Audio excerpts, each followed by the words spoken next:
Let's look at the solutions of arithmetic bites for the day. In a party, there was a certain number of people. If six women leave the party, the ratio of men and women in the party becomes 5:4. Okay. If instead 4 women join the party, then the ratio of men and women becomes 1:1. How many people were present in the party? Let's work. Let the men and women be A and B. If 6 women leave, the ratio will now be A by B minus 6 is equal to 5/4.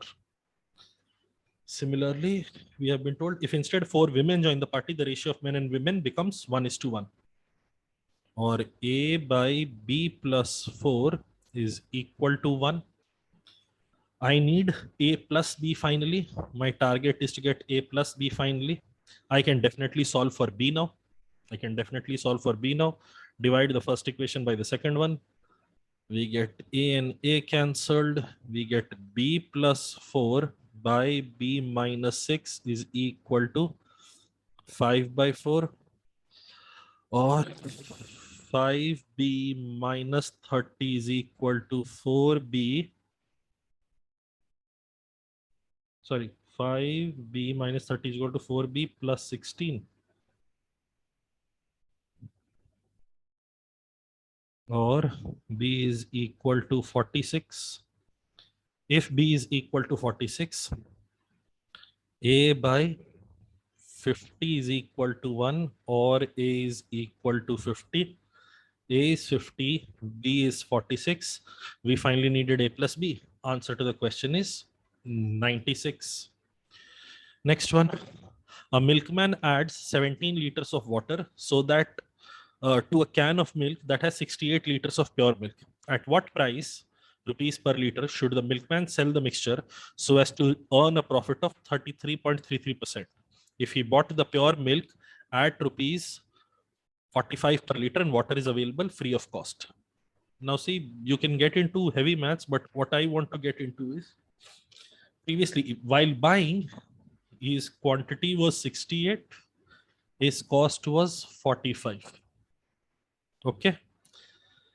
Now, ideally, because he's earning a profit of 33.33%, if he had not mixed any water, his SP should have been 60 for the same quantity. His SP should have been 60, 1/3 more than 45. So can I say this is the total amount of revenue that needs to be generated? I can also multiply this whole thing and then multiply it by 4/3. We will reach the same number. It is just that I don't want to engage in 68 into 45. This is the total amount of revenue that has to be generated. For what? This revenue, 68 into 60, has to be generated for 85 liters now. For 85 liters into the actual selling price, 85 liters into the actual selling price should give me this amount of revenue. And this is far, far easier to manage. This and this goes, this becomes 4, this becomes 5, this and this goes, this becomes 12. Selling price now will be equal to 48. And we have reached our answer. At what price should the milkman sell the mixture? He should sell it at 48 per liter. He will get a profit of 33.33%. Okay. Next one. A group comprising of a certain number of men can complete a job in 7 days if they work continuously. But it so happens that on every alternate day, starting from the second day, 4 men are withdrawn from the job, and every alternate day, starting from the third day, 2 men are added to the group. If the job is completed in 9 days, how many men started the job? All men are equally efficient. Okay, we can start working with this. Let the initial number of men be x. So the total work is 7x. On day 1, we have x men working. On day 2, we have x minus 4 men working, because from the second day onwards, every alternate day started from the second day, 4 men are withdrawn. So x minus 1. On day 3, we have x minus 2 workers, because starting from the third day, 2 men were added to the group. So you have to do -4 plus 2, -4 plus 2. You have to keep doing it for 9 days. So 4, 5, 6, 7, 8, 9. We get x minus 6, x minus 4, x minus 8, x minus 6, x minus 4, x minus 8, x minus 6, x minus 10, and x minus 8. Work gets done in this amount of time. So the total amount of work done here should be equal to the total amount of work that was available anyway. So this is 9 days, 9 x's we've got for sure. 9 x's, and then I simply have to add these up. 4 2 6 is 12, 8 4 is 12, 6 8 10 is 24. So 12 plus 12 plus 24, 9x minus 48, or 2x is equal to 48, or x is equal to 24. Answer to the question is 24. Next one now. 3 cars travel from Pune to Mumbai at their respective uniform speeds. Time taken by car 1 is 2.5 times that of car 2 over the entire journey from Pune to Mumbai, and car 3 takes half the time as compared to car 1 over the entire journey from Pune to Mumbai. Okay, at this time I simply want to highlight something. See, Pune to Mumbai, because the journey is identical in all 3 cases, distance is constant. Can I say if I want speed of car 1, speed of car 2, and speed of car 3, I can get the ratios because we have the ratio of the times. If the time taken by car 1 is 2.5 times that of car 2, can I say car 1 is slower? And the ratio of their times is 5:2. So the ratio of their speeds will be 2x and 5x. Ratio of their speed for car 1 and car 2 will be 2x and 5x. Similarly, car 3 takes half the time as compared to car 1. If it takes, the ratio of the times is 1:2.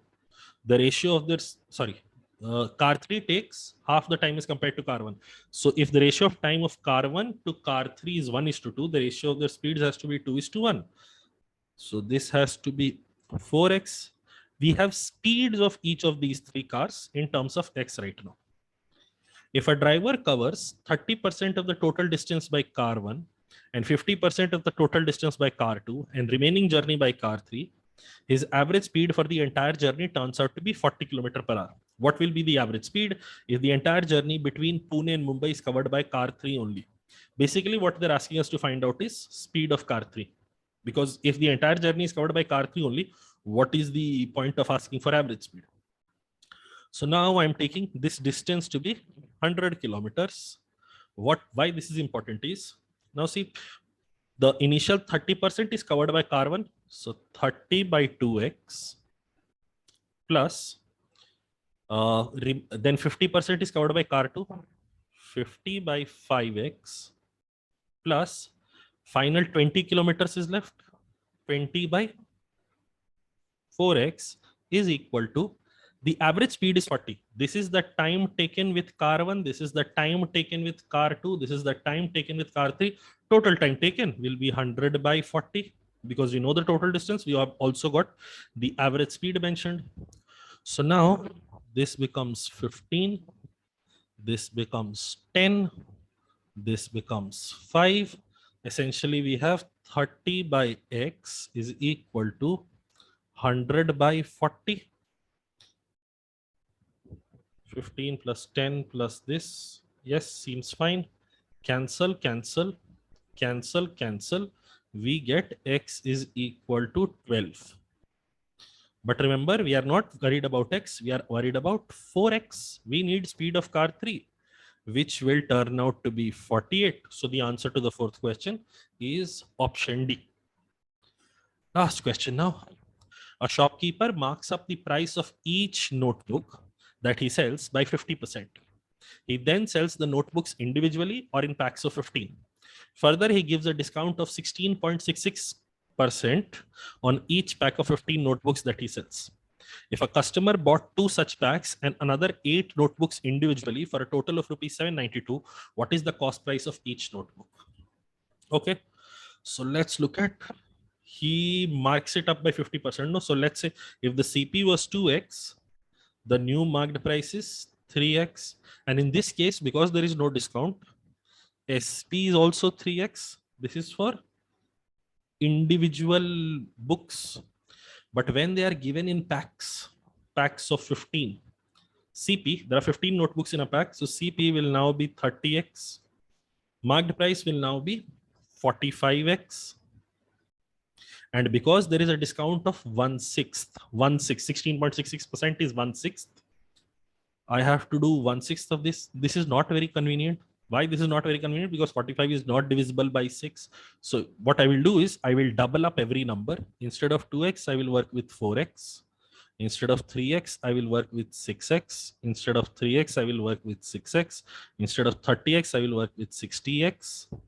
Instead of 90x, I will work with 45x, I will work with 90x. And now I can happily give a discount of 1/6. 1/6 discount will give me 15x as discount. So I get 75x here. I get 75x here. Now this customer has bought 2 such packs. So 2 into 175 and 8 books individually.